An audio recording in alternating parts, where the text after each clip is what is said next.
भारत में घुसपैठियों की मौजूदगी सिर्फ पश्चिम बंगाल तक सीमित नहीं है, ये देश के अलग अलग हिस्सों में फैले हुए हैं। भारत में कितने अवैध बांग्लादेशी और रोहिंग्या रह रहे हैं, इसे लेकर हाल फिलहाल में कोई आंकड़ा जारी नहीं किया गया है।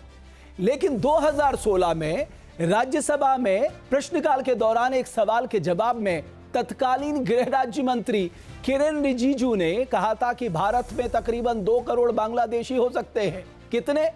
2 करोड़। इससे पहले साल 2004 में तत्कालीन गृह राज्य मंत्री शिवप्रकाश जायसवाल ने संसद को बताया था कि देश में 1 करोड़ 20 लाख के आसपास अवैध बांग्लादेशी घुसपैठिए रह रहे हैं। इनमें से अकेले 57 लाख पश्चिम बंगाल में हैं और असम में 50 लाख है। लेकिन यूपीए सरकार ने बाद में यह जवाब की स्थिति स्पष्ट नहीं हुई। अगर इसी आंकड़े को सच माना जाए तो साल 2004 में 57 लाख से ज्यादा बांग्लादेशी घुसपैठिए पश्चिम बंगाल में मौजूद थे। आज 21 साल बाद यह तादाद और बढ़ गई होगी। पश्चिम बंगाल में नेता विपक्ष शुभेंदु अधिकारी का दावा है कि बंगाल में इस समय 1 करोड़ से ज्यादा बांग्लादेशी घुसपैठिए और रोहिंग्या मौजूद हैं। लेकिन बड़ा सवाल यह है, ये बांग्लादेशी आकर भारत की सीमा में घुसपैठ कैसे कर पाते हैं? ने कबूला कि उन्होंने पैसे देकर बॉर्डर क्रॉस किया, फिर सालों यहां रहकर यहां के संसाधनों का इस्तेमाल किया। लेकिन सवाल यह है कि बांग्लादेशी घुसपैठिए बॉर्डर क्रॉस करने के लिए किस रूट का इस्तेमाल करते हैं? अवैध घुसपैठियों के कबूलनामे के मुताबिक घुसपैठ के लिए ये दुर्गम इलाकों का इस्तेमाल करते हैं। तयशुदा समय पर एजेंट्स घुसपैठ करने वाले लोगों को सीमा क्रॉस कराते हैं। घुसपैठ के लिए अवैध प्रवासी ज्यादातर रात का इस्तेमाल करते हैं। सीमा पर मौजूद घने जंगल और नदियां, साथ ही तराई का इलाका इनके लिए मुफीद होता है। पूरा का पूरा गिरोह जो है वो सिस्टम काम करता है। न्यूज नेशन पर एक्सक्लूसिव आप देख रहे हैं, तमाम लोग जो यहाँ पर बोलते हुए दिखाई दे रहे हैं। लेकिन सवाल खड़ा ये होता है, ये बताओ कि जो बांग्लादेशी घुसपैठ है वो सबसे ज्यादा कहाँ से होती? जैसे देखो किस तरह से होती है बताओ। जैसे ये हिली बॉर्डर होता है, हिली बॉर्डर है। हिली बॉर्डर से हम जब आए थे, हिली बॉर्डर रास्ता बढ़िया था, उस रास्ते से ज़्यादा हो रहा था। अभी ये सातखीरा है, सातखीरा बॉर्डर है, उस रास्ते से ज़्यादा होता है।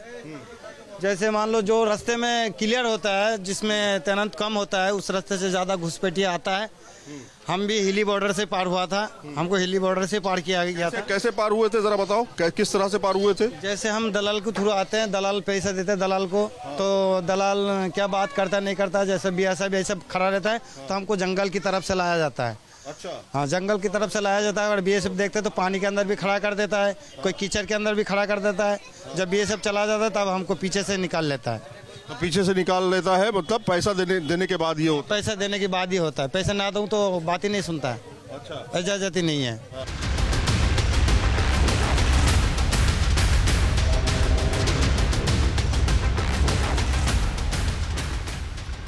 उत्तर 24 परगना के हकीमपुर में न्यूज नेशन की पड़ताल के दौरान घुसपैठ को लेकर हैरान करने वाले खुलासे हुए हैं। भारत और बांग्लादेश के बीच 4096 किलोमीटर लंबी सीमा है। फरवरी 2025 में लोकसभा में एक लिखित उत्तर में गृह राज्य मंत्री नित्यानंद राय ने जानकारी दी थी कि 4096 किलोमीटर लंबी बांग्लादेश सीमा में से 3232 किलोमीटर से ज्यादा के हिस्से में बाड़ लगाने का काम पूरा हो गया है। दोनों देशों की सीमा के लगभग 864 किलोमीटर के हिस्से में अभी बाड़ लगाना बाकी है, जिसमें 174 किलोमीटर का हिस्सा दुर्गम क्षेत्र में पड़ता है। बीजेपी का आरोप है कि इन बांग्लादेशी घुसपैठियों की वजह से पश्चिम बंगाल के सीमावर्ती जिलों के डेमोग्राफी में बदलाव आ गया है। रिपोर्ट्स के मुताबिक पश्चिम बंगाल के कई जिलों में एकाएक वोटर्स की संख्या में इजाफा चौंकाने वाला है। आंकड़े बताते हैं कि साल 2002 से 2025 के बीच उत्तर दिनाजपुर में वोटर्स की संख्या में 105% की बढ़ोतरी हुई है। मालदा जिले में मतदाताओं की संख्या में 95% का इजाफा हुआ है। वहीं नॉर्थ 24 परगना जिले की बात की जाए तो पिछले 2 दशकों में इस जिले में 83% वोटर्स बढ़े हैं। पिछले 23 साल में पूरे पश्चिम बंगाल में वोटर्स की संख्या में इजाफे का प्रतिशत 67 है, जबकि साल 2002 से 2025 के बीच देश में वोटर्स की संख्या में बढ़ोतरी का राष्ट्रीय औसत सिर्फ 49% है। बीजेपी इन्हीं आंकड़ों के जरिए ममता बनर्जी सरकार को घेर रही है।